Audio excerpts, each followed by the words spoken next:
आप बस इतना समझ लीजिए, या तो मैं देवी रोमा से विवाह करूंगा या फिर अपना जीवन अरे त्याग नहीं नहीं मित्र, कैसी बातें कर रहे हैं? यक्षराज पलाश से मैं स्वयं आपके विवाह की बात करूंगा। और ये मेरा अंतिम निर्णय है कि सुग्रीव और रोमा का विवाह नहीं होगा। महाराज, यक्ष लोक में एक वानर घुसपैठिया घुस आया है। तुम यहाँ खड़े खड़े क्या कर रहे हो? जाओ जा पकड़ो और ध्यान रहे जीवित ना बचे। जी महाराज। कहीं वो मित्र सुग्रीव तो नहीं?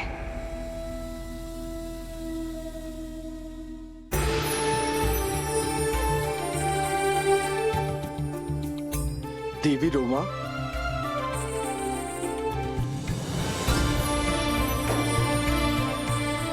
वानर राज, आप यहाँ? मैं आपके लिए आया हूँ। हम जानते हैं, हनुमान जी द्वारा भेजा गया आपका संदेश हमें मिला। तो अब हमें ये भी बता दीजिए कि आपने उत्तर क्या दिया। वे आपके मित्र हैं, आप उनसे पूछिएगा। वो तो हम अवश्य पूछेंगे, किंतु अभी उसके लिए समय नहीं है, क्योंकि आपके पिताश्री ने हमारे विवाह प्रस्ताव को अस्वीकार कर दिया है। ये आप क्या कह रहे हैं? ये सत्य नहीं हो सकता। हमने स्वयं अपने कानों से सुना, हनुमान जी के प्रस्ताव को आपके पिता के द्वारा अस्वीकार करते हुए।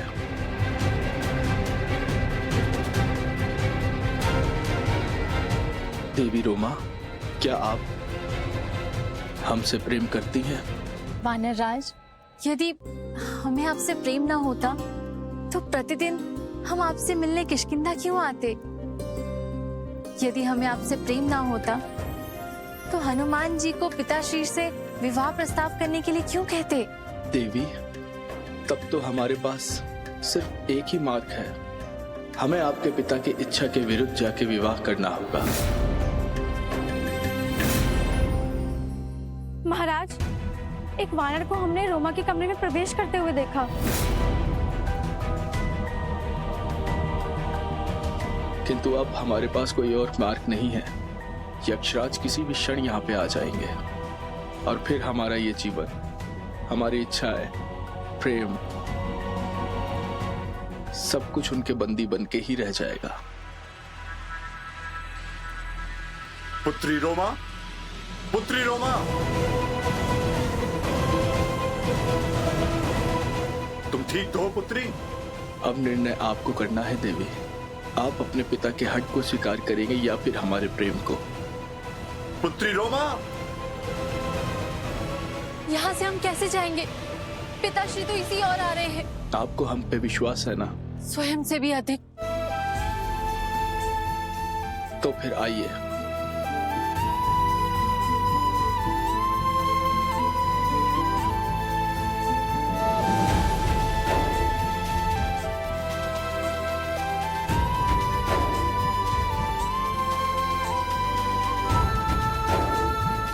रोमा, पुत्री रोमा, रोमा, पुत्री रोमा। महाराज, महाराज यहाँ तो कोई भी नहीं। लगता है वो वानर मेरी पुत्री का हरण करके ले गया है।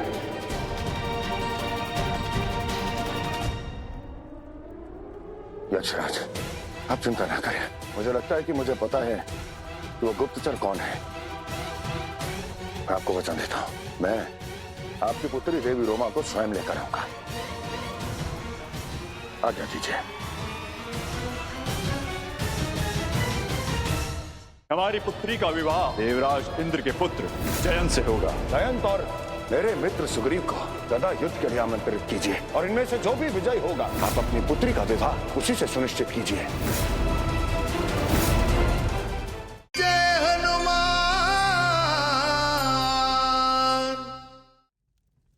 हनुमान जी, इन्हीं सुग्रीव के विवाह का प्रस्ताव लेकर आए थे आप हमारे पास। मुझे तो पहले से इनकी योग्यता पर संदेह था, किंतु मेरी पुत्री के हरण के बाद तो यह सिद्ध हो गया है कि ये समस्या का समाधान नहीं, उससे दूर भागने में विश्वास रखते हैं।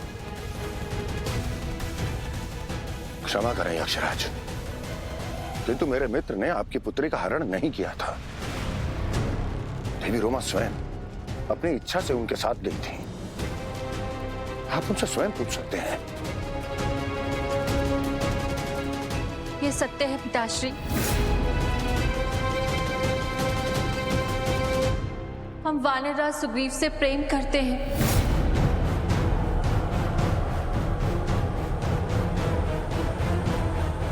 प्रेम हमारी इच्छा के विरुद्ध? यक्षराज, प्रेम स्वतंत्र होता है। हनुमान जी, प्रेम स्वतंत्र होता है, किंतु विवाह स्वतंत्र नहीं होता। विवाह की अपनी सामाजिक मर्यादाएं होती हैं। इसलिए हमने निर्णय लिया है कि हमारी पुत्री का विवाह देवराज इंद्र के पुत्र जयंत से होगा। और ये हमारा अंतिम निर्णय है।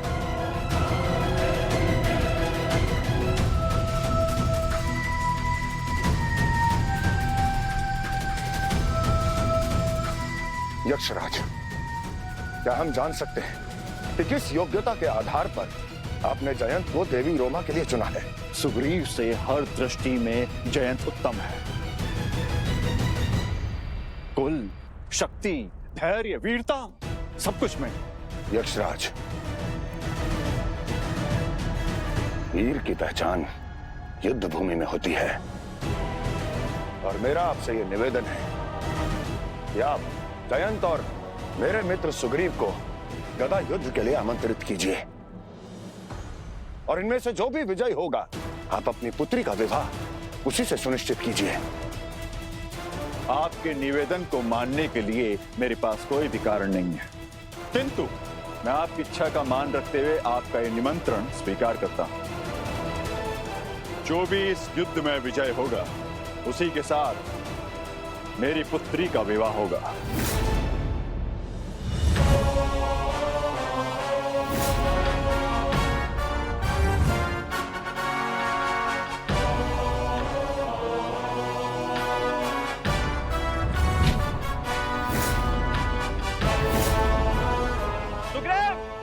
एक मित्र होने के नाते तुम्हें सुझाव दे रहा हूं कि तुम किष्किंधा लौट जाओ। जयंत, तुम रोमा के लिए लड़ रहे हो और मैं अपने प्रेम के लिए। प्रेम में कितनी शक्ति होती है, ये आज तुम्हें ज्ञात हो जाएगा।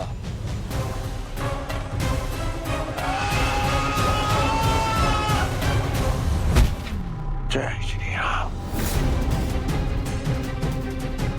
देवी रोमा के प्रेम ने मित्र सुग्रीव को पूर्णतः बदल दिया है।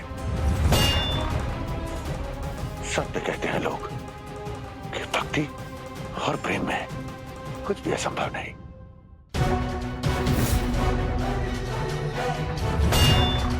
जय श्री राम।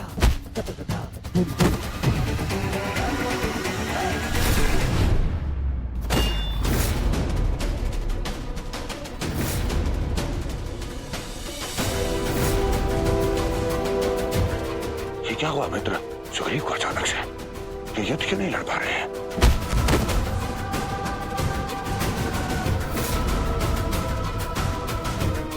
यक्षराज, दूर कर दी मैंने आपकी चिंता। पराजित कर दिया मैंने वानर राज सुग्रीव को। हनुमान जी! मित्र सुग्रीव, आप ठीक तो हैं? क्या हुआ आपको? हनुमान जी, लगता है जयंत ने किसी मायावी विद्या का प्रयोग किया है।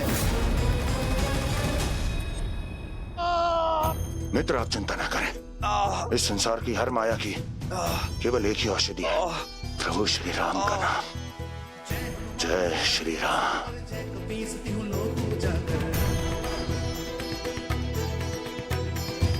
जय हनुमान ज्ञान गुण सागर, जय कपीसति हूँ लोक उजागर। राम दूत अतुलित बल धामा, अंजनी पुत्र पवन सुत नामा। महावीर विक्रम बजरंगी, कुमति निवार सुमति के संगी। मित्र आइए।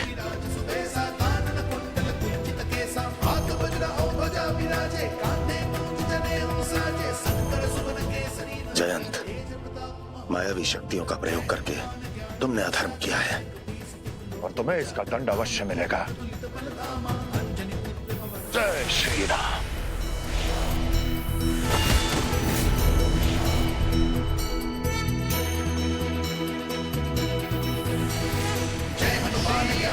अब तुम यक्षलोक में तभी लौटोगे जब मित्र सुग्रीव का देवी रोमा से विवाह हो जाएगा।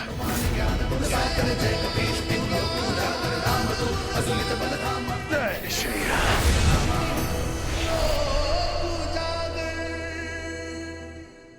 यक्षराज ने अपने हठ के आगे अपने धर्म को त्याग दिया, इसलिए अब उनकी स्वीकृति की कोई आवश्यकता नहीं, चाहे वो हाँ हो या ना हो।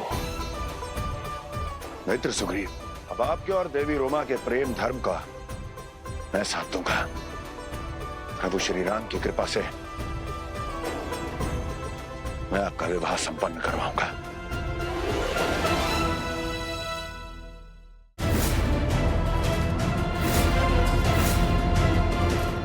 तो मेरा संदेह सत्य था, तुम स्वर्ण मृग नहीं मायावी मृग हो।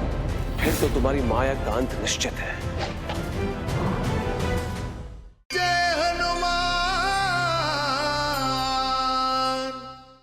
हे सृष्टि के पालन करता, मेरा हर कार्य आपको समर्पित है, मेरी हर सेवा आपको समर्पित है। मैं जो भी करता हूं केवल आप ही की इच्छा से करता हूं, और मुझे पूर्ण विश्वास है कि देवी रोमा और मित्र सुग्रीव का यह विवाह, इसमें अवश्य ही आपकी कोई ना कोई लीला छुपी हुई है।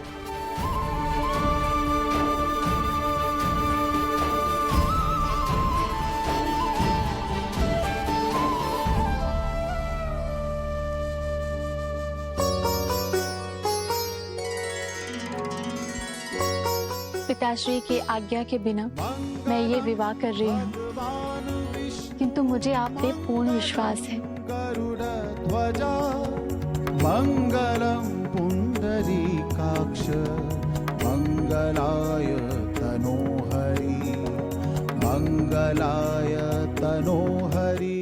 प्रभु श्री राम की सेना का नेतृत्व और सुग्रीव, किंतु उन्हें तो युद्ध नीति का कोई विज्ञान नहीं है।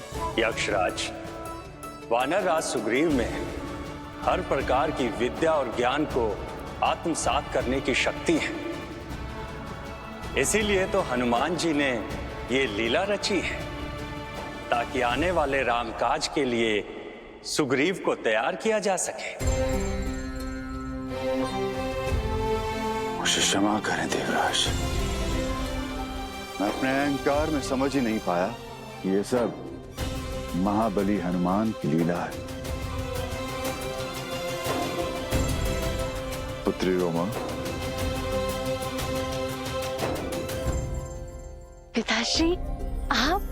मुझसे बहुत बड़ी भूल हो गई कि मैंने हनुमान जी का प्रस्ताव स्वीकार नहीं किया। मैंने तुम्हारे प्रेम पर और सुग्रीव की योग्यता पर संदेह किया। विनती करता हूं, अगर हो सके तो मुझे क्षमा कर दो। यक्षराज, तो क्या आपको यह विवाह स्वीकार है? अवश्य।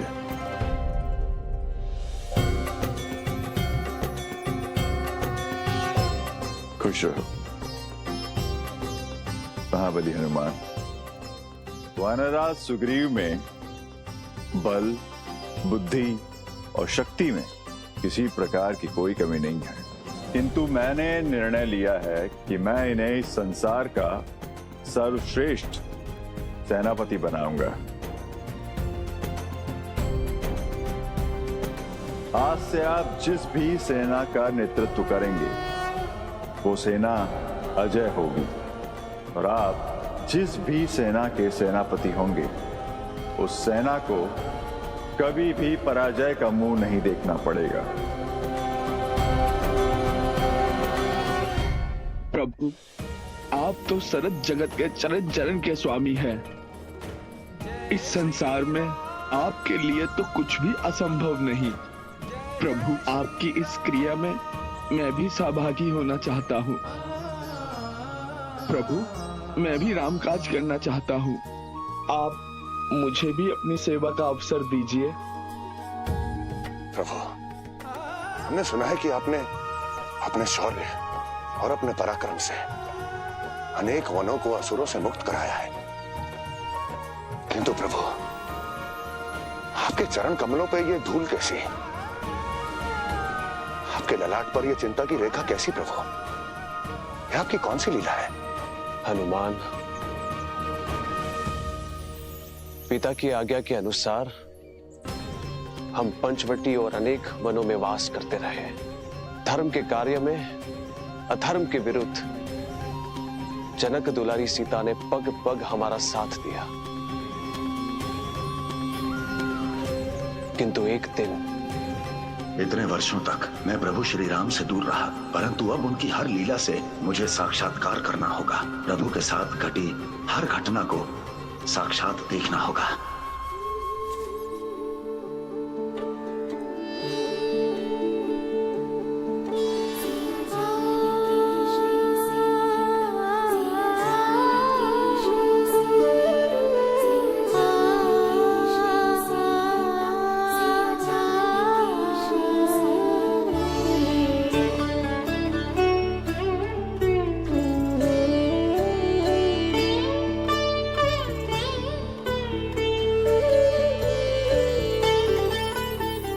स्वर्णमृग, जनक सूता श्री सीता सिया सीता। पिताश्री सदैव स्वर्णमृग की कथाएं सुनाया करते थे और तब हमें लगता था कि स्वर्णमृग केवल कथाओं में हुआ करते हैं, केवल कल्पनाओं में हुआ करते हैं। पर इस स्वर्णमृग को देखकर ऐसा लग रहा है जैसे हमारी सारी कल्पनाएं सच हो गई।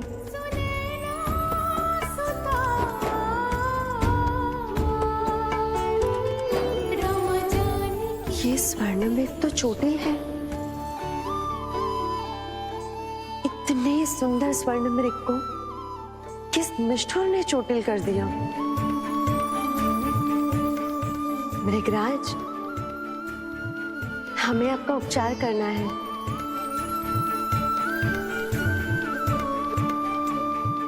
नहीं, रुक जाइए। भाभी,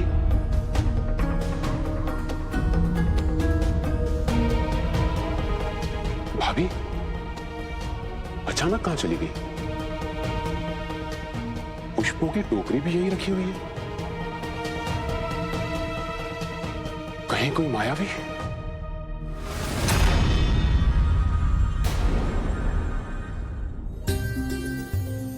रुक जाइए मृगराज, स्वर्णमृग, रुक जाइए। हम आपके परम हितैषी हैं। हमसे भयभीत होने की आवश्यकता नहीं है आपको। रुक जाइए।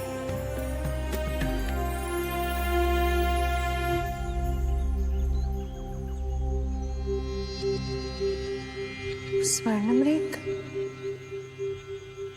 ऐसे अचानक अदृश्य कैसे हो गया? कहीं किसी ने हमें छलने के लिए कोई माया तो नहीं रची?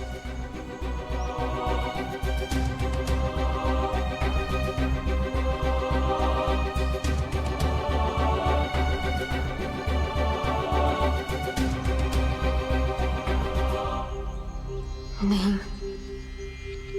हम अपनी सुरक्षा के लिए एक स्वर्णमृग के जीवन को संकट में नहीं डाल सकते। हमें उसे ढूंढना ही होगा।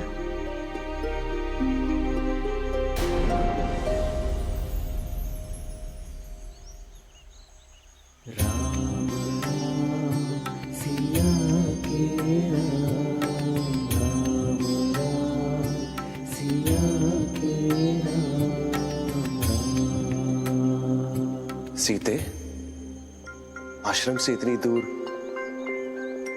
वन में अकेले सब सकुशल तो है?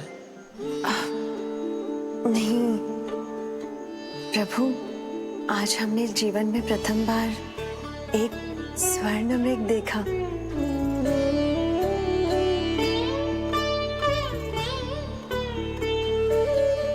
पर विडंबना तो देखिए, किसी निष्ठुर ने उस पर अपनी क्रूरता का प्रदर्शन कर दिया। उस स्वर्ण मृग पर अपने तीरों से उसे चोटिल कर दिया। सीते, जब से आप वन में आई हैं, कथाओं के अनुसार स्वर्ण मृग को देखना चाहती है, और आप भी अच्छे से जानती हैं, वास्तव में स्वर्ण मृग नहीं होते। प्रभु, क्षण भर पहले हम भी यही मानते थे, परंतु अब हमने जाना है कि कथाओं में कुछ भी असत्य नहीं। बस कुछ सत्य समय के साथ खो जाते हैं तो हम उसे मिथ्य मानने लग जाते हैं। यह अवश्य आपका भ्रम है सीते। प्रभु, आंखों देखी को हम भ्रम कैसे मान लें? हमने उन्हें इन्हीं आंखों से देखा है जिन आंखों से हम आपको देख रहे हैं। भाभी,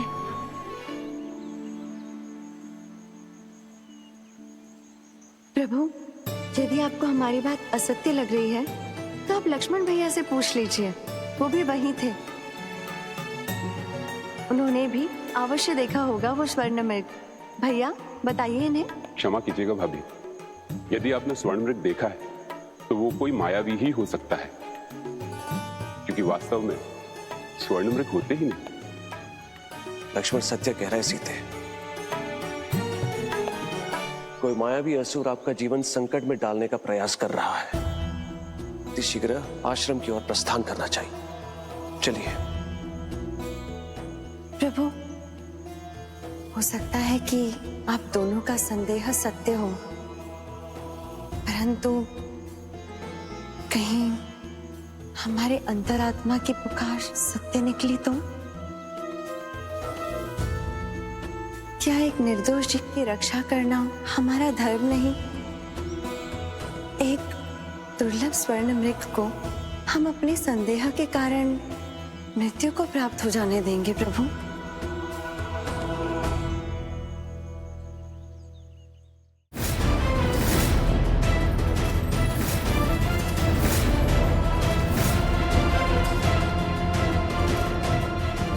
तो मेरा संदेह सत्य था। स्वर्ण मृग नहीं, मायावी मृग हो, फिर तो तुम्हारी माया का अंत निश्चित है।